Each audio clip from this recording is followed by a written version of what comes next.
Bom dia, queridos. Tudo bom com vocês? Eu espero que sim. Estamos aqui para a nossa última aula, não do ano, né? Mas é a última aula do terceiro bimestre, tá? A partir da próxima aula vai ser o quarto bimestre, basicamente, tá?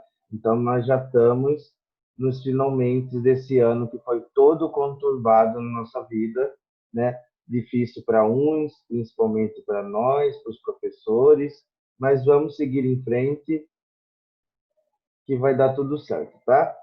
E para encerrar o nosso terceiro bimestre,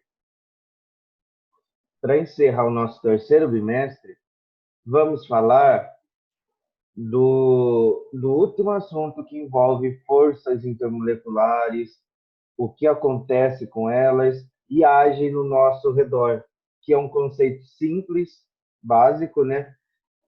Que muitos desses conceitos vocês já viram, né? Principalmente envolver em física, provavelmente, lá no fundamental, mas hoje a gente vai ampliar um pouquinho mais esse conhecimento, que é o conceito de pressão atmosférica, é o conceito de pressão atmosférica, tá? E um conceito novo para vocês, e esse é muito fundamental para a gente na química, que é o conceito de pressão de vapor, tá? Pelo nome dá para ter uma noção, mas vamos com calma, e aí qualquer dúvida vocês me perguntam, sem medo de ser feliz, tá? Vamos lá. Bom, isso aqui é um belo e breve resumo do que nós já havíamos estudado esse bimestre, né?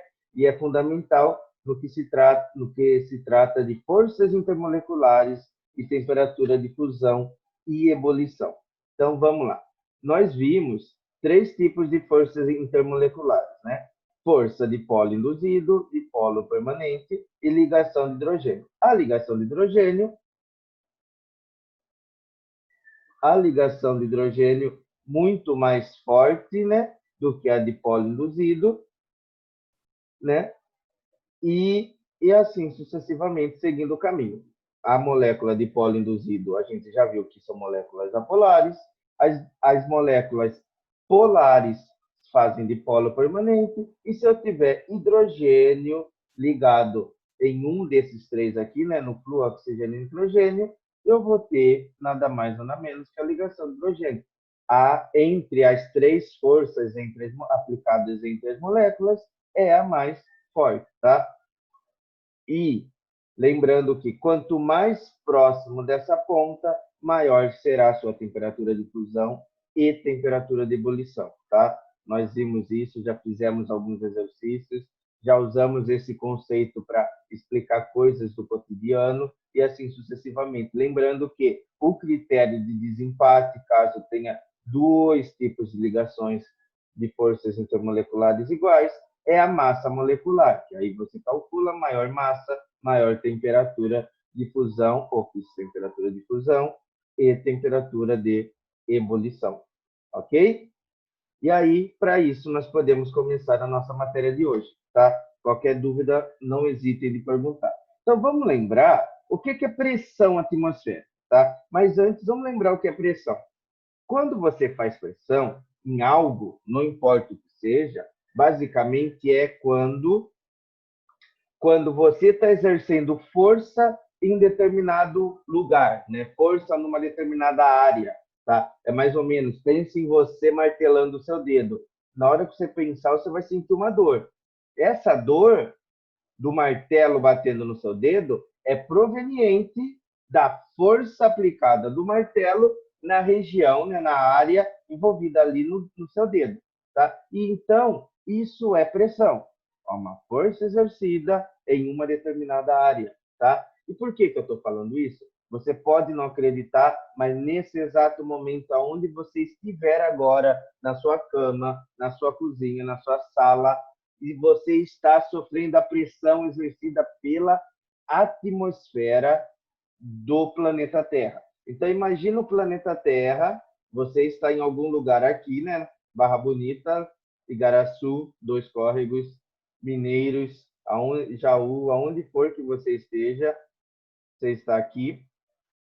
E em volta da Terra numa região aqui muito conhecida aqui onde nós ficamos. Essa região aqui é a região de ar do nosso planeta, conhecida como troposfera, né? E essa região é o ar. Então, daqui, de onde você está, não importa em que lugar da região aqui bem encostada até aqui antes de sair no espaço, né? Antes de ir para o vácuo, que é o espaço, nós temos ar. Né? O que contém nesse ar? Nitrogênio, gás nitrogênio, oxigênio, argônio, gás, umidade, né? E não importa. Mas tudo isso vai estar em cima da sua cabeça, daqui de cima até aqui embaixo. Isso a gente chama de coluna de ar. Então, nós, em cima da gente, tem uma coluna de ar. E digo mais, uma pequena curiosidade para vocês.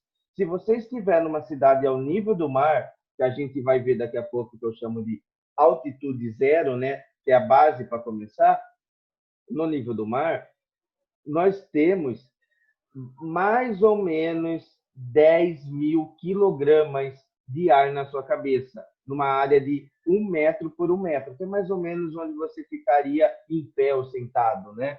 Então, 10 toneladas de ar na sua cabeça.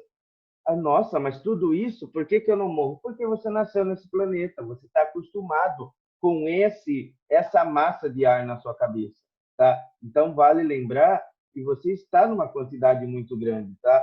Você nasceu nesse planeta, você é acostumado. Então, isso facilita um pouco a sua vida, tá? Aí entra o ponto que eu queria falar. Eu peguei 2 exemplos aqui. Peguei Santos, que está no nível do mar, e peguei a cidade de São Paulo, que está a 750 metros de altitude. Ela está 750 metros acima do nível do mar. Barra Bonita deve estar na faixa de uns 400 e pouco, 500 metros acima do nível do mar. Então, nós temos essa pequena diferença. Aí, aquela pergunta básica, né, que para quem analisar o desenho consegue responder, né? Quem tem mais ar na sua cabeça? Quem mora em São Paulo ou quem mora em Santos? Alguém quer arriscar o palpite? Quem tem mais coluna de ar na sua cabeça? Santos ou São Paulo? Né? Não precisa saber tanta física e química para saber, mas Santos tem muito mais ar na sua cabeça porque ele está muito mais abaixo, né? Está no nível do mar. Então, a quantidade até chegar aqui no espaço de ar é extremamente maior. E São Paulo tem uma altitude mais alta, porém, em virtude de estar mais alta, pensa no espaço aqui, a altitude vai ter uma coluna de ar menor. Então, a primeira coisa que nós temos que entender aqui é se a altitude for maior, né, maior altitude, a quantidade da coluna será menor e, consequentemente, a pressão atmosférica será menor também, tá? Então, o grande segredo aqui é para entender isso. Ah, mas por que isso é importante? Eu vou dar alguns exemplos, poucos, né, para não perder muito tempo, para vocês entenderem. Ó, se você pegar uma partida de futebol agora que está tendo, começou a Libertadores, né? O Brasil, inclusive, vai ter um amistoso, vai ter o jogo das eliminatórias lá em La Paz. La Paz está mais de 2 mil metros acima do nível do mar. É uma altitude muito alta. Então, calma aí, vamos chegar no avião, Canando, eu já te falo. Mas se você pensar no caso do futebol, por que o jogador sofre muito quando vai jogar uma partida na Bolívia, em La Paz, na Bolívia, em Bogotá, na Colômbia, na Cidade do México, cidades com altitudes muito grandes? Porque a coluna de ar é menor. Consequentemente, a pressão atmosférica nesses lugares é menor. Pressão menor significa que vai ter menos ar, menos moléculas de ar envolvidas ali no meio. Menor quantidade de molécula, também você vai ter menos para entrar dentro da sua respiração. Então, é o que a gente chama de ar rarefeito, ou seja, vai faltar ar ali. Tá? Então, que isso vai prejudicar a pessoa? Bom, primeiro, a pessoa vai faltar. Ah, mas por que o jogador da Bolívia não sofre? Porque ele é acostumado ali. O jogador brasileiro se acostumar, ele teria que ir uma semana antes do jogo, pelo menos, para se adaptar à pressão. Aí, voltando na questão do avião, avião é menor altitude, então a pressão é bem maior, né? Não, então, mas o avião, né? O que acontece? O avião, ele vai estar lá no alto. Então, se ele tiver numa altitude bem maior lá, normalmente ele voa até acima da nuvem, um avião que vai fazer voos internacionais, a pressão realmente em volta dele é muito menor. Por isso que ele consegue atravessar. Inclusive, quem sofre muito é o goleiro nosso quando vai jogar, porque a pressão em volta da bola é menor. Mas o que acontece nos aviões? Para as pessoas não estranharem a diferença de pressão tanto na subida quanto na descida, dentro do avião é pressurizado, ou seja, lá dentro eles vão fazer a pressão ser mantida com a pressão que estava quando ele estava pousado.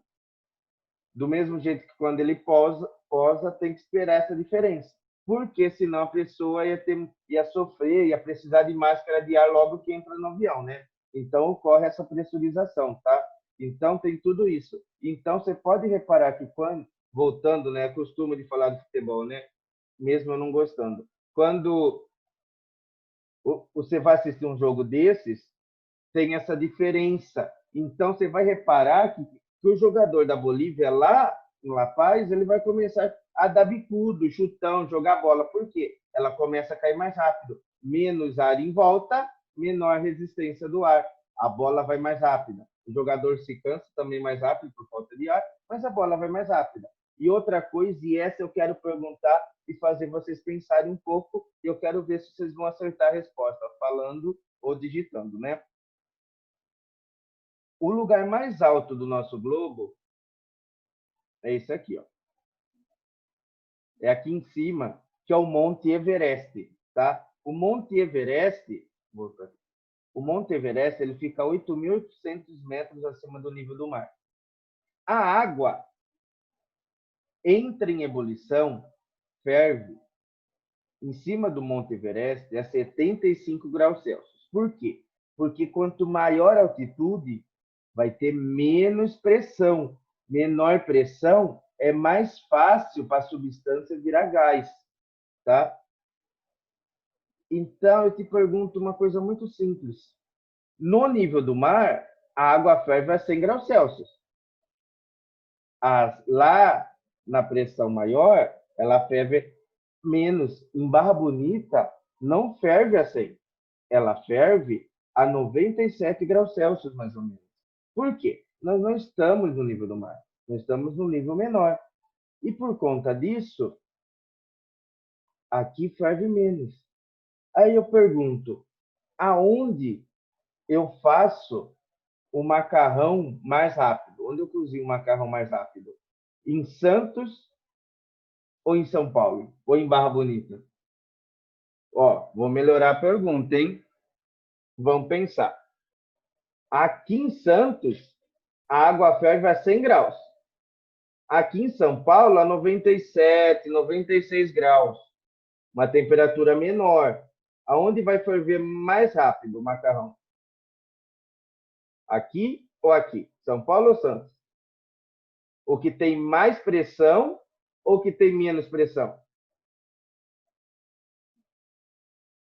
Santos. Santos ferve mais rápido por quê? Porque a água esquenta numa temperatura maior. Aqui, a temperatura não chega a 100, chega a 96, 97. Precisa de um tempo maior. Por isso que você vai falar, ai, professor, eu vou fazer macarrão instantâneo, para não falar a marca, né? Vocês sabem do que eu... Lá está escrito na embalagem 3 minutos para ele ferver. Ferve a 3 minutos? Não. Sabe por que não? Porque na embalagem, e é um erro das embalagens não colocarem isso, o tempo que eles falam normalmente é dado no nível do mar. Aqui pode até ferver o macarrão a 3 minutos. Dá certo. Mas, em compensação, aqui vai ser 3 minutos e 40 segundos, 4 minutos. Agora, imagine em cima do Monte Everest. A água só chega a 75 graus. Leva 10 minutos para fazer o nosso querido macarrão instantâneo. Sim, para cozinhar as coisas sempre vai ser mais rápido. Quanto mais perto do nível do mar, as coisas vão cozinhar, vão ferver mais rápidos do que conforme eu vou subindo. Quanto mais alto, menor o tempo, tá? Então, vamos continuar para não entender, mas é isso mesmo, Cananda. Bom, e por conta disso, eu trouxe um gráfico aqui para vocês. Ó. Aqui é o nível do mar. No nível do mar, a pressão atmosférica, a gente fala que é 1, tá? 1 atm, unidade de atmosfera. 1 atm, vocês devem ter visto isso em física, nos gases.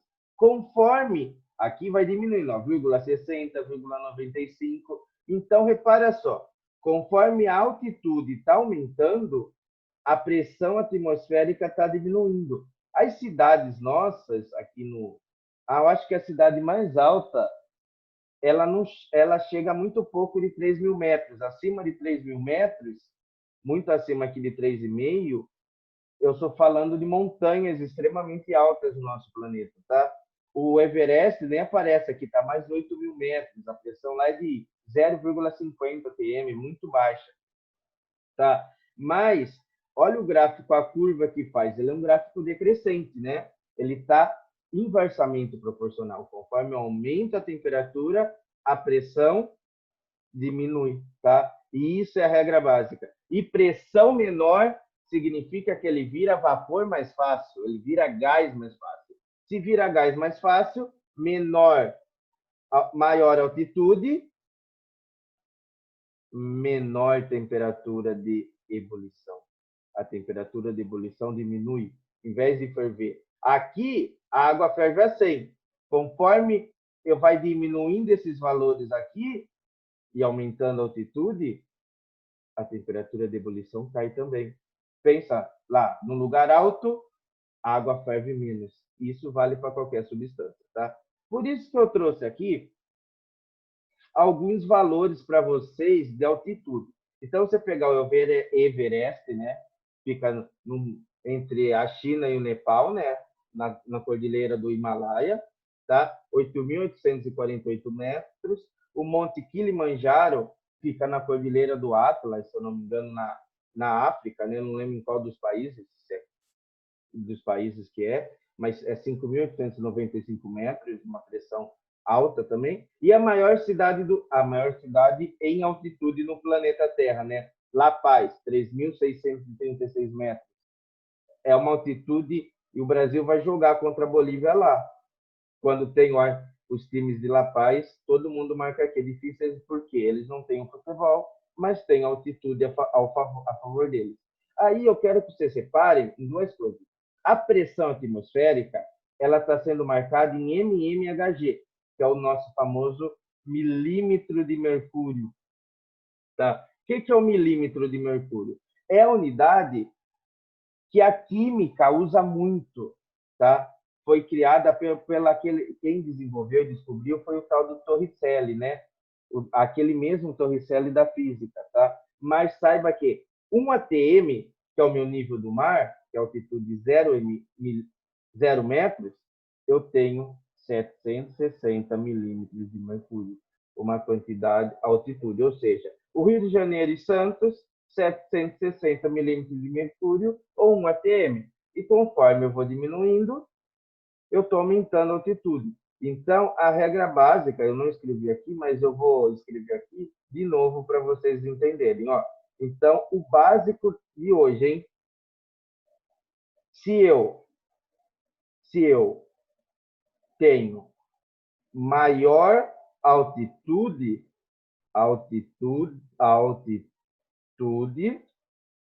maior altitude, o que a pressão vai ser maior ou menor? Pode responder. Maior altitude, pressão Menor. menor. Menor pressão ATM. Muito bem. E aí, voltando àquilo que eu falei, o que acontece com a temperatura de ebulição? Aumenta ou diminui em lugares altos? Diminui. Diminui. Então, menor TE, temperatura de ebulição, tá? Diminui a fonte aqui para caber tudo aqui dentro. Bom, tá? Então, isso são coisas simples, importantes que eu preciso mostrar para vocês. Ó, olha o Monte Everest, 72 água ferve lá, tá? Do mesmo jeito que em outras cidades vai diminuindo. Então, se você for para a Bolívia e quer comer e cozinhar uma batata, não pense você que cozinhar uma batata, um ovo, você pode seguir a receita que você aprendeu com a sua mãe, né? Por que eu falo isso? Porque normalmente o cara cozinha um ovo pelo tempo. Fala, ah, o ovo para ficar cozido bonitinho, a gema do jeito que eu gosto, eu aprendi com mamãe que depois que a água ferve, eu tenho que deixar mais 10 minutos. Exemplo, que é o jeito que eu gosto, 10 minutos, 10, 15 minutos. Tá bom. Aí você resolveu visitar La Paz. Se você deixar 10 minutos, você vai ter o seu ovo cru ainda. A gema vai estar bem mais mole do que estaria do jeito que você deixaria aqui em Barra Bonita, tá? Que está mais ou menos aqui. Então, é importante saber pressão atmosférica para o lugar que você vai, óbvio. Senão, você nem cozinhar um ovo, né? A gente brinca, né? Ah, você não sabe nem cozinhar um ovo? Se você mudar dependendo da altitude que você tiver, você não vai saber mesmo. Você corre o risco de deixar ele cru demais ou passar demais. Do mesmo jeito que se eles virem para cá e deixar o tempo, eles vão queimar alguma coisa, né? Vai cozinhar demais. Vai ficar mole demais, né? Bom, nossa, 11h25 já. Gente, rapidamente, eu vou aumentar aqui a tela, tá? Isso aqui são 5 experimentos que a pressão atmosférica trabalha. Dá uma olhada, e vê o que a pressão atmosférica consegue fazer por vocês. Experimento 1. Ó, furou a garrafa, quanto mais alta a garrafa, o furo fica mais estreito. O 2. Eu ponho uma régua e duas folhas de jornal em cima, vou bater, e o que aconteceu? Não saiu, o jornal conseguiu segurar a régua. Quebrou. Esse é um clássico, ainda dá para fazer na sua casa. Cozinha um ovo, põe ali, o ovo entrou na garrafa. Tudo por causa da pressão. Experimento 4. Vai fazer, ó, água, colocou água com corante, uma velinha, tá? Colocou uma velinha ali, vai colocar a garrafa, vai apagar a garrafa, nós fizemos ano passado no PE, subiu por causa da pressão. Número 5, esse aqui é demais também. Vocês podem depois ver e tentar fazer em casa e mandar para eu ver. Hein? Ó, levantou, não está caindo ali porque a pressão é maior, aqui sobrou. Aí, quando você abrir a garrafa, o negócio desce. E eu peguei no Manual do Mundo, tá? Bom, aí, entendendo isso, eu quero que vocês entendam o seguinte.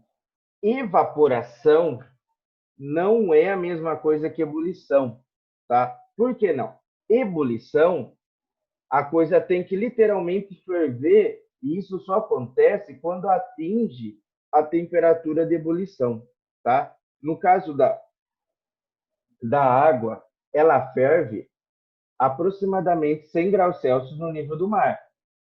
Aqui é um pouco menor, porque a altitude é menor, mas precisa, qualquer coisa para ebulir, precisa estar na temperatura de ebulição, o próprio nome diz, né? Evaporação é uma coisa, outro dia até um postou mostrando, né, que ele comprou a garrafa d'água com esse calor todo, a quantidade de água que tinha ali já estava reduzindo sozinha, né? Diminuiu bastante. Isso acontece. A evaporação é basicamente o que a gente precisa que aconteça com a água para ver se chove, né? O ciclo da água, tá? Mas evaporação é um processo natural que acontece, as moléculas se agitando baseado nas suas forças de atração, né? De polo permanente, de polo induzido, para que permita que ela evapore. Claro que se você deixar um tempo, uma temperatura maior, vai evaporar mais fácil, tá? Então, não confunda o termo evaporação com o termo ebulição. São duas coisas totalmente diferentes. Tá bom? Então, presta bastante atenção nisso. Por que eu estou falando isso? Para a gente chegar no nosso consenso do final da nossa aula de hoje. E a gente vai usar um mecanismo criado por mim no Paint, né? Quase, né? Olha só. Aqui eu tenho um becker com um líquido aqui dentro, certo? Desse lado aqui, eu pus uma setinha representando a pressão atmosférica exercida no líquido, tá? Então, imagina, se eu tiver um copo em cima da mesa de qualquer lugar, em cima dele vai ter o ar, correto? Eu vou ter uma pressão atmosférica ali ocorrendo o tempo todo, tá? Em compensação, o líquido não vai estar sempre evaporando, o líquido não vai estar sempre sofrendo evaporação, porque mesmo sendo bem lentinho, ele vai. Claro, se eu aquecer ele, a evaporação vai ser maior, até um ponto que o líquido atinja a temperatura de ebulição e ele ferva, tá? Isso acontece você na sua casa esquentando uma água o tempo todo, tá?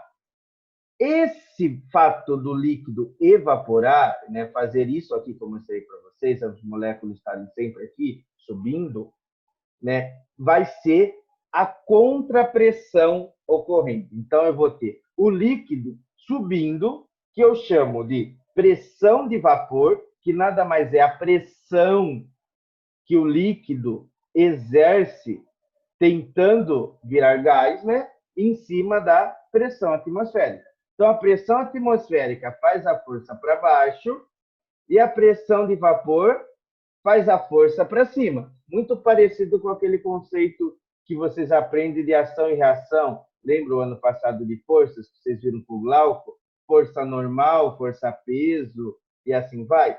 É o princípio é o mesmo. Ou você quiser pensar numa brincadeira de corda, né? Cada um segura de um lado e puxa. Aquele que tiver mais força ganha. Então analisa aqui comigo. A pressão atmosférica não vai sofrer mudança se estiver no mesmo lugar. Agora imagina aqui, ó. O que está acontecendo aqui? A pressão de vapor está bem fraquinha, tá? Está pequenininho. Ou seja, qual das duas forças está ganhando? A flechinha preta ou a flechinha azul? A maior que sempre ganha. Quem que ganha, então?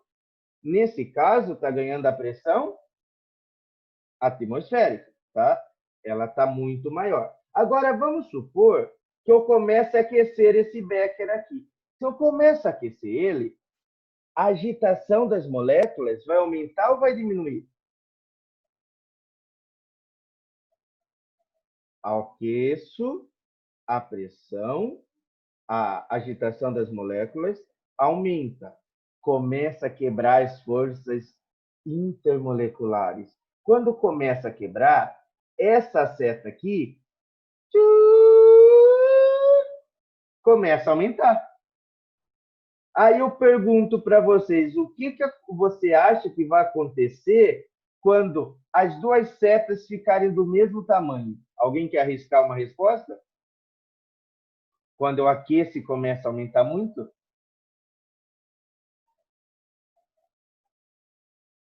Quando as duas setas, a pressão de vapor, ficar do mesmo tamanho da pressão atmosférica, vai acontecer a ebulição.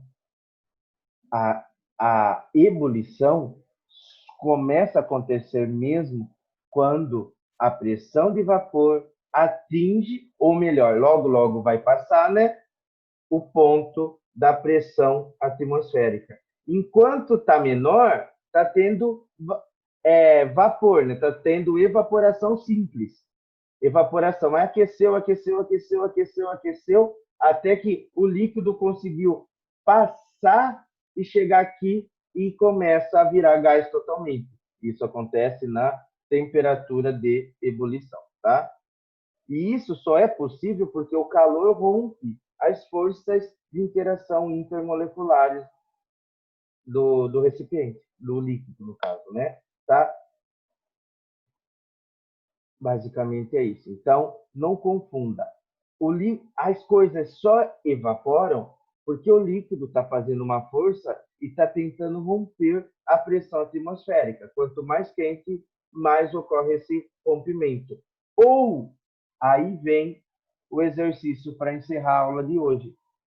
Eu tenho aqui 4 líquidos. A água, que vocês conhecem, o álcool, que vocês dizem que não conhecem, mas vocês vão para balada, vocês bebem, né? Então vocês sabem do que eu estou falando, ou para limpar a mão hoje em dia, né? A acetona, que vocês tiram esmalte, né? Tira o esmalte da unha. E o éter é muito usado em hospital, esterilização e outras coisas mais aí, tá? O éter, tá? Eu tenho aqui o valor da pressão de vapor dessas substâncias. Então, repara só, a pressão de vapor da água, aqui, ó, está em milímetros de mercúrio, como eu falei, é mais usado que ATM na química, né? Na física já usa mais o ATM e o Pascal, é muito menor que do éter, correto? Muito menor. No caso, eu coloquei aqui os valores, mas ninguém leu, eu apaguei. Olha que ruim que eu sou. Aí eu pergunto, né? Aqui é a temperatura de ebulição. Se você tem uma pressão menor, você acha que o líquido vai conseguir fazer mais ou menos força na pressão atmosférica? Ó, volta aqui, ó. Aqui. Quanto menor a pressão, a força na pressão atmosférica vai ser maior ou menor?